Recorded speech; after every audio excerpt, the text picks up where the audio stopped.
What is going on, guys? Jack here, and welcome back to Park to Prem. It's episode number 21. Today, it's the conclusion of season number 3 here at Towler Town. We start on the profile of Lee Robertson, one of our youth intake players. Now, I realised that last year, I forgot to even mention the youth intake, which is kind of embarrassing, but that's kind of an indication of how bad it was. This guy is the best youth player we've had come through the ranks at Towler in 3 years. The bar, you have to admit, is set rather low, but who knows? Maybe this Scottish youngster could really flourish into something special. But yeah, I thought we'd show some of the fruits of our labour. I feel like I've grown some vegetables at home, and I know that I can pop off to the supermarket and get some carrots that are twice as tasty, twice as big, and just look nicer. But here's our homegrown one. He feels special. Lee Robertson. Remember the name. You may never see it again. Anyway, it is the end of the season. We are going to have an end of season match, and you might be able to tell by my rather casual attitude. The league has been wrapped up. So we have Winchester today. Last episode we took on Evesham. That was the big title decider, it felt like. The game that was really going to make or break our year. We beat them 4-0, and from there, it's been patchy, but it's been patchy since we won the league. We had a good win against Thatcham 3-1. We then lost against Cirencester 4-1. That was a disappointment. It was a bit of a smash and grab by them, but I'm not going to reflect on it too much. We then bounced back with some really emphatic wins. 3-0 against Highworth, 3-0 against Larkhall, 5-0 against Poulton Rovers. You can see Leighton Stewart's been on a fine little goal-scoring run. And after the Poulton Rovers game, the league title was won. Relax, party, get drunk, and we've been a bit hungover in the weekend since, as we've taken on Cinderford and Baffins Milton. And, well, you can see 2 defeats in a row, but the league's won. Meanwhile, if you were wondering how the rest of the league's looking, Buckland and Shoaling are battling it out for the final playoff spot. Evesham, following on from realising they can no longer win the league, they've gone on their own little holiday. Basically, everyone at the top of the table has stopped trying, which is, I don't know how to feel about it, really. We've won the league, which I guess is the main thing.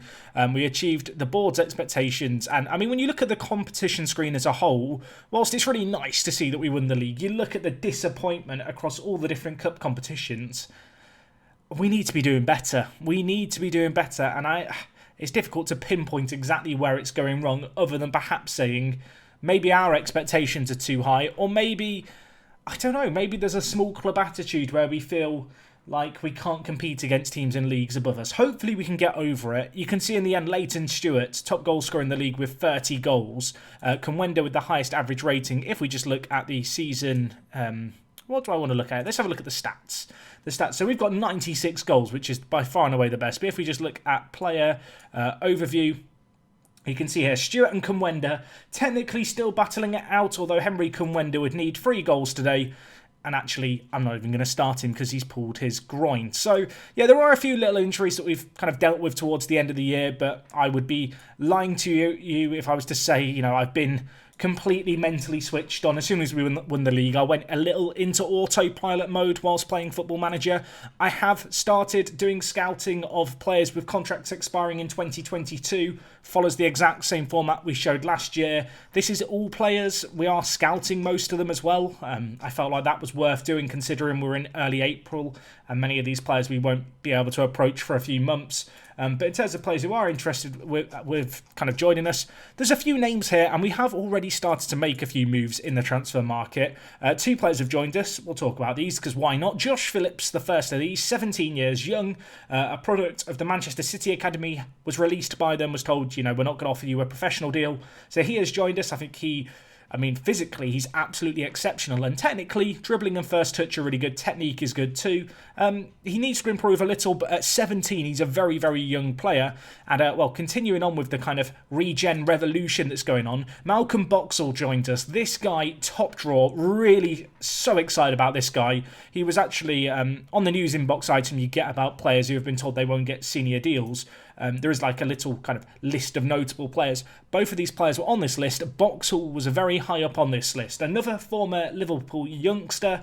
I mean, look at him, 18 years old. He's got low determination, so straight away got him in a mentoring group with a few more determined players to hopefully solve that. He also decided it was probably worth dumping Leighton Stewart into that as well with his 4 determination, but hopefully Mr. International with his 15 and McLaughlin with his 15 are going to pass that on to those 2 players, because Boxall and Stewart, I would like to believe, are going to be here for the long haul.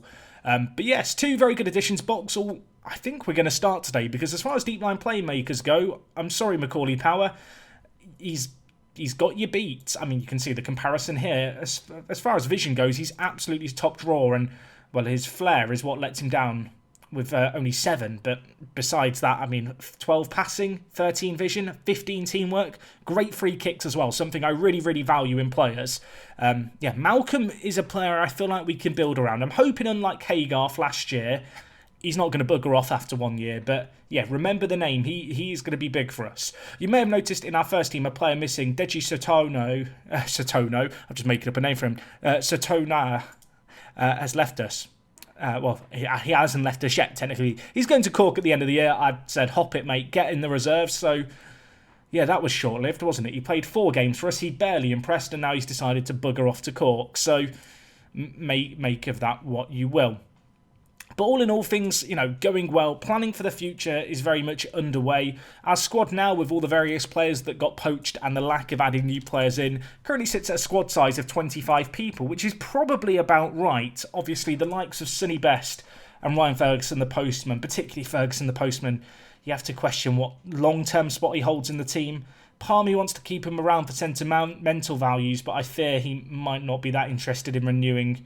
I was going to say renewing his contract, but I guess he's technically not on a contract, but I don't know. I don't mind him being 5th choice striker at the club, but we've not really had to rely on him this year. And I feel a bit sad. I'd almost rather he go out into the world and play more regularly. There's a few players like that in the team. Lewis Ritson as well.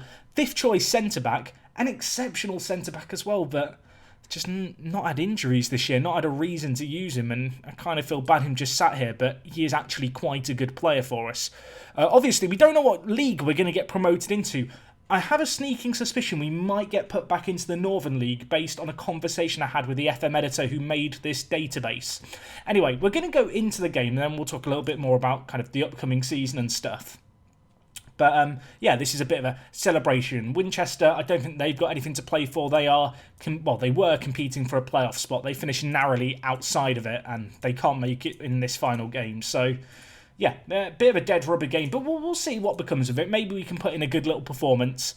But across the board, it's been a very interesting year. It looked like it was going to be an incredibly competitive season at the halfway point, and obviously Eshan ended up not being able to mount a sustainable change, as Boxall, the new signing, taking corners, Mr. International, no longer on the set pieces, gets on the header. Look at that, instant impact by Malcolm on his debut as well. He only signed midweek from Liverpool, having been told he wasn't going to be offered a senior deal. That's what you like to see. Maybe he's going to, let's just click on him. Keep an eye on him throughout these highlights as I talk away.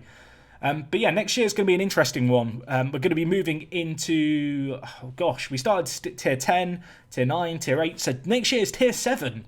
And that's only 1 tier away from the Vanarama National kind of north and south. And that's suddenly where it feels a little more real. Maybe that's just me. I feel like as soon as I start seeing leagues that I recognise and are familiar with, it just, I don't know, it feels more serious, like Towlaw could go all the way. Obviously, you're going to notice by the fact I've not talked about it. Last episode, we talked about potential clubs to move to. Leiston, in the end, did sack their manager, but their chairman almost saw... Boxall's just got another assist. Mr. International got another header. He's doubled his goal tally for the year in this game.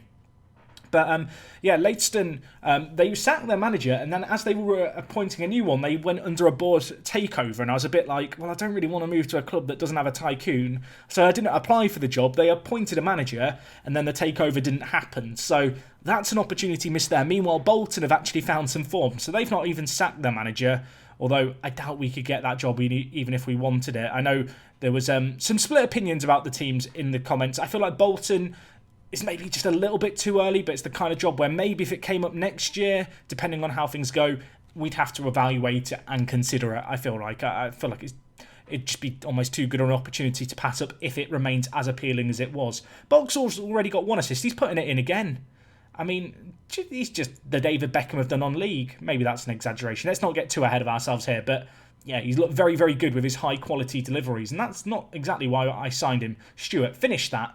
Second time? No. Third time lucky? Can we get it back to him? Not on this occasion.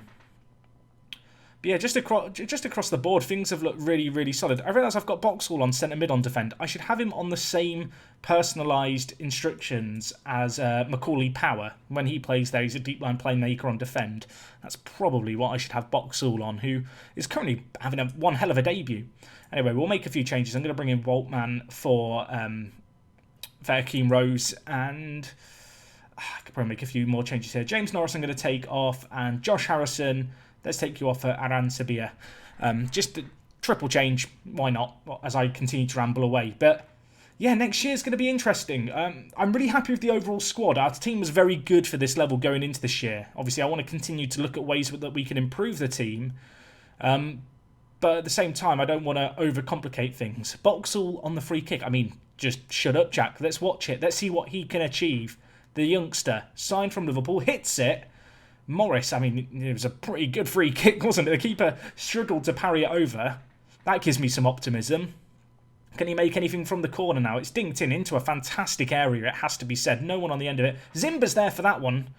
Another great opportunity. He's been at the heart of everything this game. I mean, I'm feeling optimistic. But, yeah, it's been a good year, hasn't it? Obviously, we'll talk more about player stats and that kind of stuff after the match is over. But going into next year, I don't want to just overhaul the squad because I feel like we're in a very good position. This year, obviously, I think every single one of our players was in the media Dream 11. I feel like we are starting to hit the point now where we are going to hit a wall at a point very, very soon where we can't just continue rocketing up the leagues like we have. I feel like the quality of teams does start to space out as Voltman puts in a fantastic little finish for the third goal of the game. And Voltman, to be fair to him, he's been very, very unfortunate because if Kunwenda or even Stuart had a long-term injury, I think Voltman could have come in and really done a job for us. He's got 9 goals for the season. Considering the role that he's played in the team, it's quite a good return. I've not had to rotate the team too much. There was a little bit of it earlier on in the year, but as you've seen by the kind of fixture schedule, things have been fairly spaced out for the most part. Anyway, 3-0 is going to end here. That is a good performance. I am very, very happy to see Mr. International get player of the match. And also, I mean, Malcolm Boxall, welcome to the team, my friend. You are a cracking player. Our players, I can't work out if they're doing a lap of honour. I guess it's the last game of the season, so they are. There I am in my green suit, waving at the crowd. I don't know which one of these 5 fans I'm waving at. There's not exactly many. Also, respect to the guy there in the wheelchair on his own. No one around him. He doesn't give a hoot. I guess this is the away end here. Why are we going down this end? Just get all the fans in the same stand next time. Who are we clapping at? Who are we clapping? I don't know. Let's just hit continue. Let's move on with our lives. I don't think Football Manager wants you to sit and stare at that screen for too long. But season 3 in the books. And it's been a weird year, you know, because I really wanted to go on a cup run and we just didn't muster it at any opportunity. We won't know for a little while now exactly what league we're going to get put into either. So that's something we'll have to wait and see about. You can see Boxall impresses on his debut. Mr. International with player of the match. McCulloch is a player who I'm looking at. Yes, let's talk about this guy. He plays in the Scottish Lowland Leagues. He's 18. And he just randomly got suggested by one of our staff members. I think it was this screen I was looking at. I was just looking at players sorted by potential. He was one of the players who got thrown up. A lot of these scout results are players who I have manually set to scout. Also, you can see our data analysts just looking at weird and wonderful leagues. Apparently, we should be looking at this Bulgarian chap. You know what? Can I pay extra to get a scout report on him? £1,000. Go on then. Go tell me what you know about Zehelev. I mean, maybe he's going to be the greatest footballer the world has ever seen. I love the fact our data analysts are just looking in Bulgaria for players. We received £20,000 for winning the league, which is good, just on the finances front, if you were wondering. Over the course of this year, we lost just over £100,000. Still in a very, very healthy place financially. In terms of the big expenditures, if we just look across this season, staff wages came to £81,000. Travel costs was up a significant amount because we were put in the wrong league. You can kind of see how other bits and pieces played into the overall expenses. If we just look at income as well, TV revenue from all our various pre-season competitions helped us out. Season tickets and sponsorships were massively up. You can see the season ticket price was close to a 30% rise, which is good. And unlike last year, where we rested on a load of investment to help us out financially and to stay afloat, this year we did not ask Sandra to empty her pockets, although last month we did go under a mini board takeover. It didn't come to anything. I'm sure if you play Football Manager, you know about it. Sometimes, there's rumours about a board takeover potentially happen. It never amounted to anything, but maybe worth being aware of. That could be something that happens down the line. In terms of the finances, we have been given a transfer budget for next year and a big wage budget increase, which is nice, but unless next year we can start offering proper contracts, I'm not going to concern myself too much with that. We aren't a professional club yet. I could probably request to go professional, but I imagine it would be turned down. I feel like that's the kind of thing for maybe the Vanarama National League. Maybe if we're feeling a little lucky, we can get it in the Vanarama North-South. But I think the reality is that for the next few years, we're going to be continuing on as we are with the semi-pro contracts. Anyway, Tony McCulloch, let's go back to this guy. Recommended by my scouts. They like him. I think he looks quite good based on the scout reports that we've had. He could improve a lot in the future, playing in the Scottish Lowland Leagues. I hope that he's not going to take a massive fee to sign him. I mean, I say that. We've offered them £0 and they've accepted it. So, yeah, not really got to worry about that. You can see he's listed as East Kilbride's key player. I can't say I know a lot about East Kilbride. Of course, one of the benefits being where we are in the world is we are quite far north, so we can attract players. I could probably look through all the different Scottish Highland League players and get scout reports on them, and there would probably be some pretty good players here worth signing. Looks like they'd be actually interested in joining us as well. So maybe that's something that I should look to do. Maybe as we go up through the league, Scotland may become a place that we look to for some potential players down the line. But I don't know. At the moment, as I said, I'm quite happy with the squad. I feel like I would love to just continue the youth side of things that we've got going on. I feel like a sprinkling of experience is nice. Obviously, at the back, we've had McLaughlin, Mr. International, Alex Evans, who started as our first choice centre-back and quickly fell down the kind of pecking order. In the end, Skerritt just kind of looked the better fit in our team. You can see, actually, Skerritt, 7.46 average rating. He ended up playing 17 games this year. A bit of a surprise package, he really flourished into something special at the latter half of the season. We just compare him to Alex Evans. You can see on paper, maybe you'd argue that Alex Evans is a little bit better rounded, but, Skerritt has insane aerial ability. And I feel like in a league like ours, where a lot of teams do like to just lump the ball forward and hope, just having a centre-back who's really good in the air actually ended up being the better approach to things. It made us really lethal from set pieces. And I feel like his average ratings kind of give you a pretty good indication of that. Anyway, I'm hoping that all the end of season awards and stuff are just going to be a few continue clicks away. So I'm not going to cut away. I'm just going to continue to talk away. I know loads of you guys miss the old Leon Live format, which, if you've never watched the Leon Live series, we did it last year.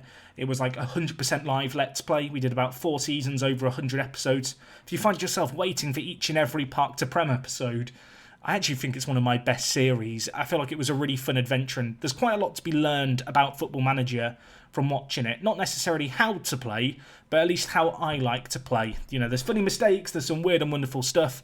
I'm hoping that all the end of season stuff's going to come in, and indeed it has. Excellent. Let's have a look at this. So, best 11 overall.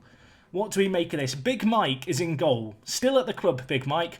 Didn't play this year for us. I feel a little bit guilty about that, but yeah, after an average year last year, he kind of found himself as our backup.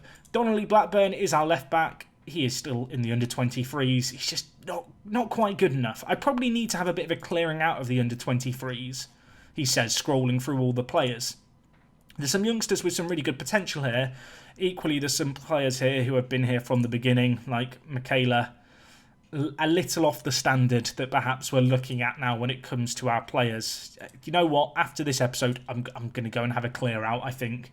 Although I might not be able to throw out some of the sentimental players, like Sam Greenwood, who is still at the club, still lurking in the under-23s, not a bad centre-back. If we had the injury crisis of all injury crisis, I feel like he'd be a pretty good 6th choice centre-back. Mr. International makes the team. You can see he's only got 38 appearances to his name. It's kind of interesting actually looking at the appearances. Very few players have played more than one season defensively. In fact, Donnelly Blackburn is the only player to break 40 appearances outside of Big Mike in goal. In the midfield, Romario Vieira and Zimba alongside each other. I forget that Zimba was here last year as well for us. 2 very solid seasons without being kind of the nailed-on starter. Just a breath of fresh air, I feel like, in the box-to-box midfielder role. Romario Vieira, been here since the beginning of the first year, actually. Last year, he didn't have the best average ratings and played a lot. This year, he's played slightly more games with slightly better average ratings, but found himself a little more on the fringe. But nevertheless, he's still a very, very good player for us who, it's good to... I feel like it's really nice to have players who are coming along on the adventure with us. In the midfield, interesting, Ryan Ferguson shoved out onto the left-hand side so he can fit in the team. He has 79 appearances and 63 goals. We then have Sonny Best to his right, 125 appearances for club captain Sonny Best. Weirdly, he's not had a very good year this year. He started the season superbly. You might remember we were bigging up the fact, yes, he was going to be good enough for this level. Tier 8, yes, he was good enough. He kind of fizzled out as the season went on, and actually the board raised some concerns about his performances. So he might be a player who we see fade away. Meanwhile, Kumwenda, I think, has more goals than Ryan Ferguson now. He does. He has 81 goals, Henry Kumwenda. This is a guy we can build around. He's currently our vice-captain. One day he will be captain. 2 years he's had at the club now. And this year, he actually improved on the previous year. And hopefully he can just continue to improve as we go through the leagues. And interestingly, Leighton Stewart, with 40 goals in 45 games, just 1 year of performing, finds himself in the Dream 11. I would love to get this guy signed on a longer deal. I'm a little bit concerned. I mean, you can see the teams who might be interested in him.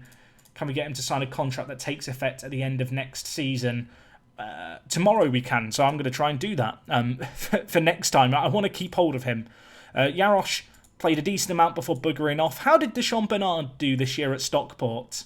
21 appearances, a 6.92 average rating, not particularly great. His contract doesn't expire at the end of this year, so we can't try and snipe him away. Max Haygarth, playing for Wrexham, how did he do? 18 appearances, didn't do very well at all.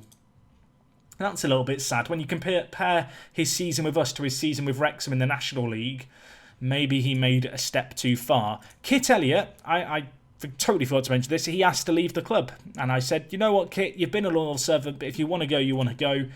He was awful for us this year, and he wanted to play regularly, and I'm not going to force a player into my first team plans who ain't playing well. And yeah, that rating is not great. He didn't make too many starts, but even when we gave him chances off the bench, he wasn't great.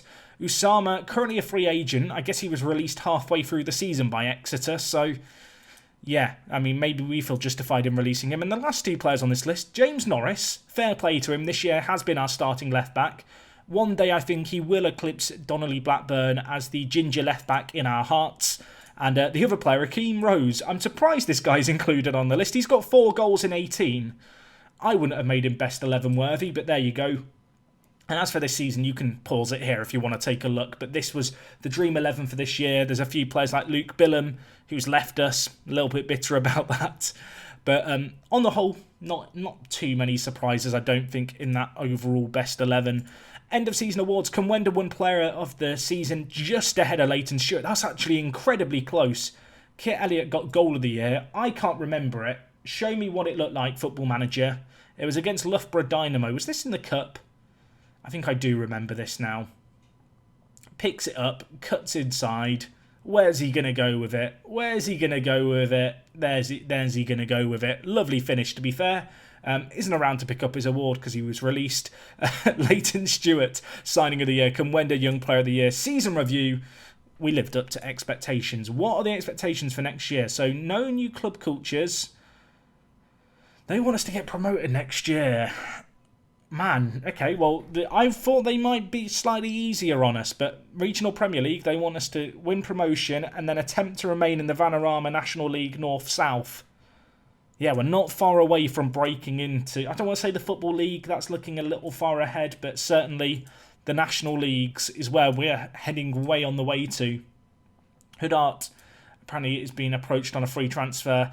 If he goes, I'm not going to lose sleep. He was one of the players we signed during the year, who I don't think we're going to need. There's a few players in the under-23s who I feel like I signed as punts, and to be frank with you, they're just not very good punts, and they're probably never going to play for us. You know, the likes of Moab, love you, probably not worth sticking around. Roy Loy, by the way, retiring at the end of the year, but he has, I think, agreed to a new contract where he will just become a staff member. So that's good. In fact, you know what? Rather than do it off camera, I'm going to release these players now. Joe Robinson, Adewusi, Moab, Chris Evans, James Piercy, Jaden Fawn.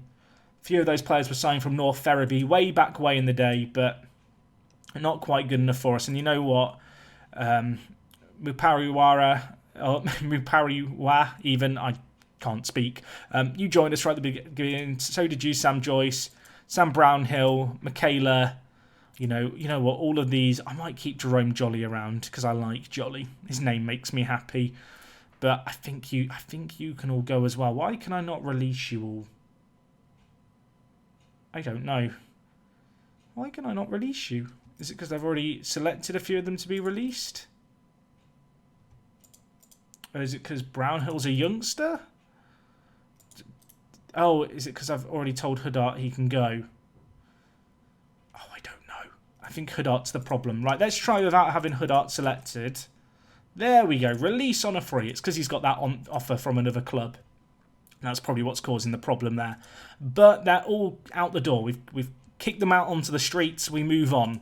So just have a little conclusion, I guess, to this year. Next year, we're expected to win the league. So maybe I do need to make some new additions. Obviously, we lost a few pretty key players to our kind of game plan during the year. Obviously, losing Yarosh in goal was not ideal. Losing Tilbert as well was a bit of a problem. But we do still have a very, very strong squad. And actually, with some of the players being poached, we debatably have a more balanced squad. I would love to sign a few more players like Malcolm Boxall, just a few players who had a real sprinkling of quality. But judged by the fact the board think that we should be going up next year, maybe we should stick with the players we've got. I say that, and then I remember the fact that this year we've been knocked out by teams like #United in the cup competitions. They beat us. They are a team that only finished 5th in the tier that we are going up into. So maybe I can't get too ahead of ourselves. If we just look at the league table, can I look at the league table? I guess if I go to stages here, but you can see teams going up into playoffs to get into the national leagues. Like, it's going to be competitive. One team goes up, there's then a big playoff. I'm a little nervous. Also, 2 teams got picked randomly. What happened? Lowestoft have been randomly chosen over Bromsgrove Sporting. Oh my gosh, they had the exact same record. That is incredible. I don't recall seeing that this year. There you go. Has anyone seen that before? 2 teams with exactly identical records on all fronts. Goals scored, goals against, etc. I wonder if they drew against each other as well. Bromsgrove and Lowestoft. I don't know why I care that much about this. I don't know if they did. It doesn't matter. It doesn't matter. Basically, next year's a big year for us. The board expectations are extremely high, which makes me feel like I'm under a little bit of pressure. I want to quickly look at the team performances on a whole, but there you go. All the players released. You'll notice here the players that we pre-signed to new contracts, which is what I want to do very soon. All signed them, which is good. If you don't know, I've talked about this a million and one times, so I don't know how you wouldn't know. But because our players aren't on professional deals, what you can do is you can offer them non-immediate contracts when they start at the end of a season, and they can't be poached in the meantime. We did that with all the players who have just signed new contracts, and for most of them, they'll probably get offered new contracts next week that start at the end of next season to try and keep that loop going. But yeah, all in all, a good season. Expectations were high in the league and we matched them. Obviously, we were a little reliant on Stewart and Kumwenda, but I'm okay with that. Similarly, on the assists front, it was really their partnership that was exceptionally important to our year, and I'm desperate to keep Stewart at the club because you can see the team sniffing around. There are some Football League teams in there. Oh, I really hope that we get to a stage soon where we can start offering proper professional contracts. I don't actually know what the kind of benchmark for that is in terms of offering. I can request professional status, but I almost don't want to take it because we won't be able to support the costs of that just yet. I don't even know if there's a point as a semi-professional club without turning professional because we start unable to offer part-time jobs. where we can offer some of these players part-time contracts. That might be something that we just have to cross down the line. If you do know, please let me know in the comments. I would be very interested to know. In terms of average ratings, Boxall played one game and got a 9.0. Give him a clap, player of the year. Elsewhere though, Mr. International, I've got to talk about him. He's been absolutely top draw for us. He's far too good for our team. We'll be desperate to keep him for another year, because I feel like as far as defenders go, he's just invaluable in terms of the experience he offers. You look at how young our squad is.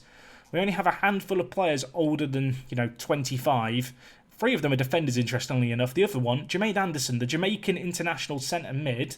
His injury proneness was always a concern. He's not got injured, but I'll be honest with you, he's been a massive disappointment since he signed for us. You can kind of see that represented in his average ratings. He's failed to break a 7.0.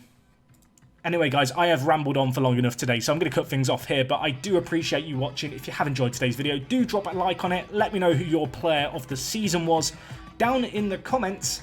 And other than that, it is me, Jack, and I will talk to you guys in a bit. I'm out.